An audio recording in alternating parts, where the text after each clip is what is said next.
अस्सलामुअलैकुम। बोल न्यूज़ में खुशामदीद। मैं हूं गौहर इशरात। हेडलाइंस आपने जानी। बुलेटिन का आगाज करें। सबसे पहले आपको बताएं कि 15 जुलाई को बन्नू छावनी पर दहशतगर्दों ने हमला किया। एक सिपाही ने जान कुर्बान करके हजारों अफराद को बचाया। अच्छा होता बानी पीटीआई दहशतगर्दी की मजम्मत करते, लेकिन उन्होंने सिर्फ अब मार्च में फायरिंग की मजम्मत की। वज़ीर इत्तलात अता तारक की गुफ्तगू। बोले कि लगता है कि पूरा मार्च को सियासी कुव्वतों ने सियासत की नजर किया। कौमी इदारों को बदनाम करने की कोशिश की गई है। प्रोपेगेंडा जारी है कि फेक न्यूज़ फैलाई गई। जिस जमात की वहाँ हुकूमत है, इसके लोग वहाँ पर मार्च में शामिल थे।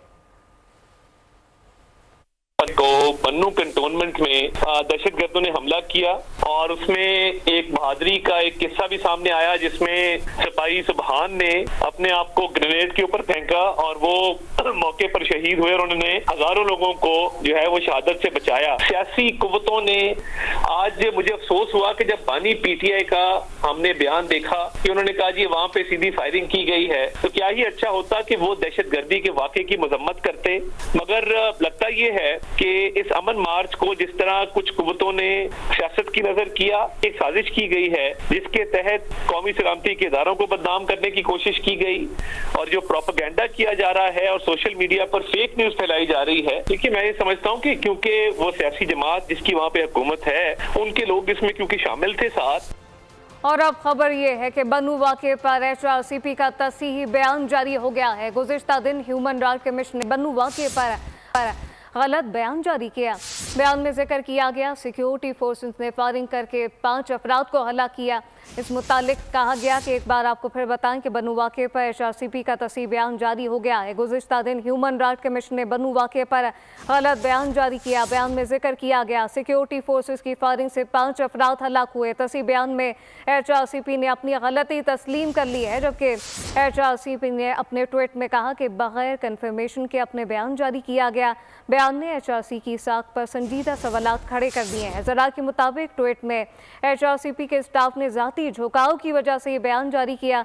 इस स्टाफ ने चेन ऑफ कमांड की मंजूरी के बगैर ट्वीट किया, जबकि HRCP को चाहिए कि अपने स्टाफ की तरबियत करे। HRCP को तमाम तहकीकात के बाद बयान जारी करना चाहिए। तस्दीक के बाद इल्ज़ाम लगाने वालों को माज़रत करनी चाहिए। सोशल मीडिया झूठी खबरों और इस वक्त मनफी प्रोपेगेंडे का गढ़ बन चुका है। एमनेस्टी इंटरनेशनल और HRCP को बन्नू में मुजाहिरीन पर फायरिंग का बेबुनियाद ट्वीट करने पर अवाम सराप एहतजाज है। कहा कि पाक अफवाज को बदनाम करने की शदीद मजम्मत करते हैं।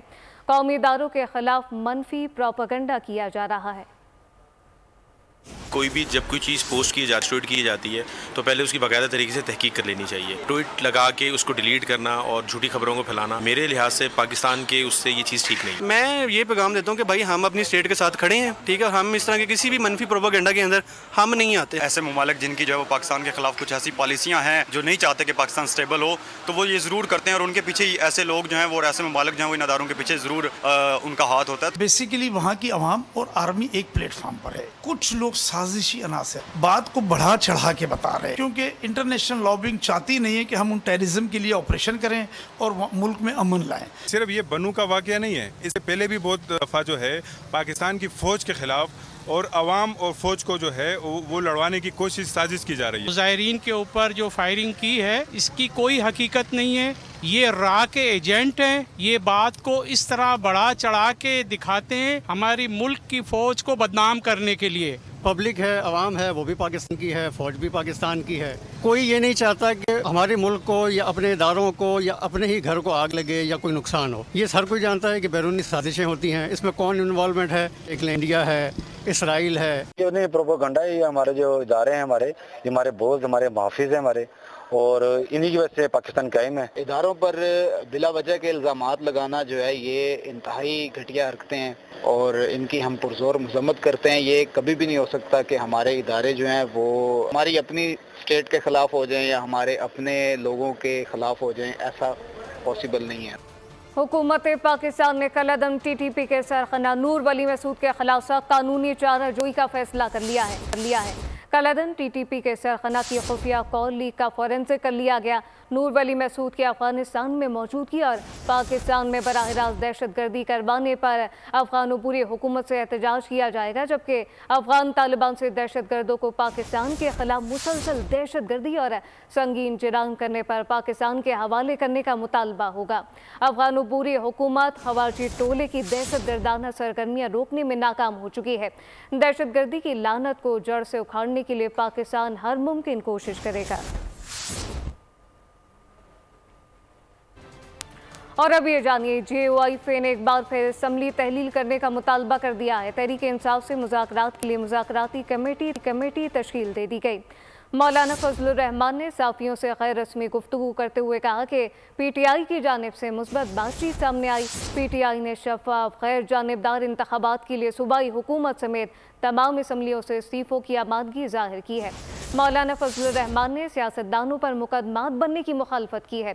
बोले कि हमने इलेक्शन से पहले कहा था कि बानी PTI के साथ मुकाबला मैदान में है। सरबराह JOI ने पार्टी वाबस्तगी से बालावामी अम जलसों का भी ऐलान कर दिया।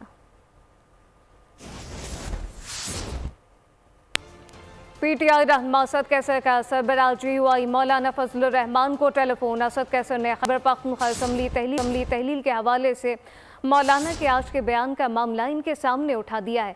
कहा कि हमने आपसे मुलाकात में खैबर पख्तूनख्वा असम्बली तहलील करने की कोई बात नहीं की। मुलाकात में मुल्क में नए इंतखाबात का मुतालबा करने पर बात हुई है।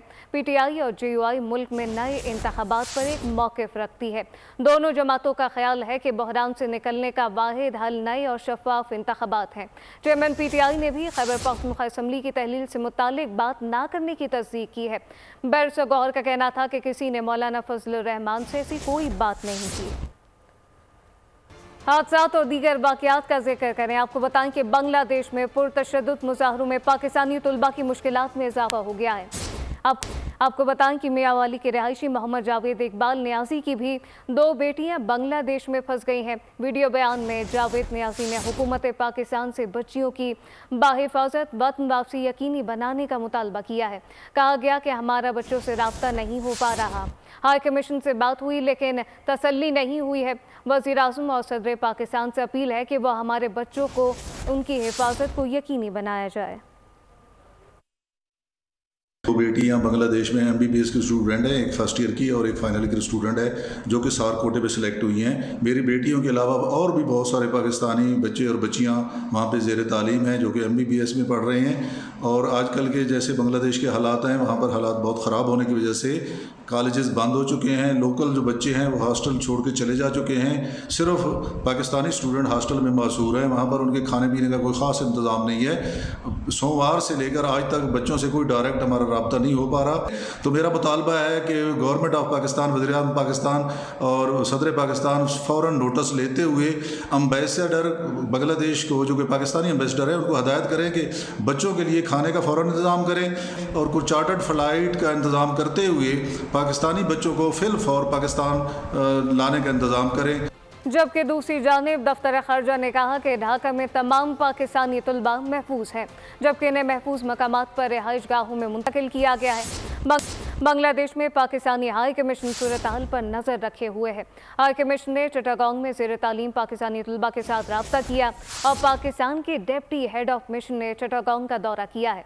बांग्लादेश में पाकिस्तानी तुलबा से रब्ता मुनक़ता होने पर पाकिस्तान में वालिदैन की परेशानी भी अब बढ़ गई है, जबकि बच्चों के अहले खाना ने वज़ीर आज़म शहबाज शरीफ से मदद की अपील की है।